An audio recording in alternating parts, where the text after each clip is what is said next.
بسم اللہ الرحمن الرحیم۔ شروع اللہ کے نام سے جو بڑا مہربان اور نہایت رحم کرنے والا ہے۔ بیان کرتے ہیں کہ جب حضرت سلیمان علیہ السلام نے فیصلے کے لیے جلوس کا ارادہ فرمایا تو شیاطین یعنی جناتوں کو حکم دیا کہ وہ ان کے لیے ایک نادر الوجود اور عمدہ کرسی تیار کریں،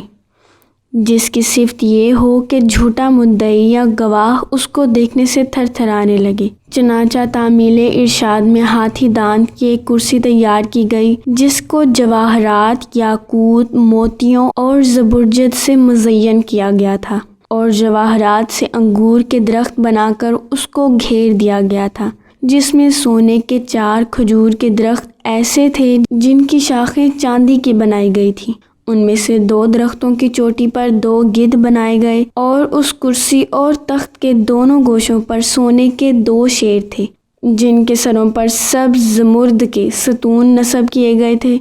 اس طرح جنات نے اس تخت کو ایسے سخت پتھر پر رکھا تھا جس کے نیچے سونے کا ایک شردہ بنا ہوا تھا جو اس تخت کو گھماتا تھا۔ چنانچہ جب حضرت سلیمان علیہ السلام اس کے نیچے کے درجے پر چڑھتے تھے تو وہ کرسی اور تخت اپنے اس تمام سامان کے ساتھ جو اس سے متعلق تھا چکی کی طرح گردش میں آ جاتا تھا، اور گدھ اور مور اپنے بازو پھیلاتے تھے، نیز شیر اپنے ہاتھ پھیلا کر دموں کو زمین پر مارنے لگتے تھے، اور ہر درجے میں صعود پر یہی کیفیت پیدا ہوتی رہتی تھی، یہاں تک کہ جب حضرت سلیمان علیہ السلام بالائی منزل پر پہنچتے تھے تو دونوں گدھ مشک و عنبر تیزی کے ساتھ تاج ان کے سر پر رکھتے تھے، اور حضرت سلیمان کے تخت پر جلوہ افروز ہونے کے بعد سونے کا کبوتر زبور پیش کرتا۔ ان کے دائیں جانب علماء بنی اسرائیل سونے کی کرسیوں پر بیٹھے تھے، اور بائیں جانب معزز جنات چاندی کی کرسی پر۔ اس طرح حضرت سلیمان علیہ السلام فیصلے کے لیے جلوس فرماتے تھے، اور جب کسی معاملے کی شہادت کے لیے گواہ آتے تو وہ کرسی معاں اپنے ساز و سامان کے گردش میں آ جاتی، اور شیر اور گدھ اور طاؤس اپنے کام میں مشغول ہو جاتے تھے۔ یہ دیکھ کر گواہوں پر ایک ایسی ہیبت طاری ہوتی کہ سچ و حق کے سوا کوئی جھوٹی شہادت نہ دے سکتے تھے۔ پس جب حضرت سلیمان علیہ السلام کا انتقال ہوا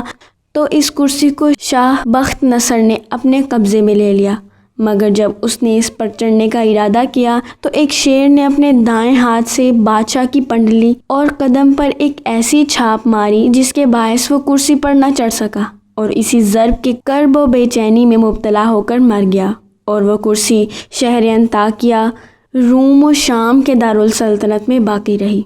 یہاں تک کہ اہل انطاکیہ سے کراس بن صدرس نے جنگ کی اور خلیفہ نے بخت نصر کو شکست دی، جس کے بعد کرسی بیت المقدس کی طرف لائی گئی اور کوئی بادشاہ اس کرسی کے چڑھنے پر قادر نہ ہو سکا۔ پھر اس کو صحرائے بیت المقدس کے پیچھے رکھا گیا، جس کے بعد آج تک اس کی کوئی خبر یا اثر معلوم نہ ہو سکا کہ کہاں گئی اور کیا ہوا۔ اس حکایت سے حضرت سلیمان علیہ السلام کی کرسی کی وسعت اور ہیبت و دبدبہ اور انصاف کا پتہ چلتا ہے،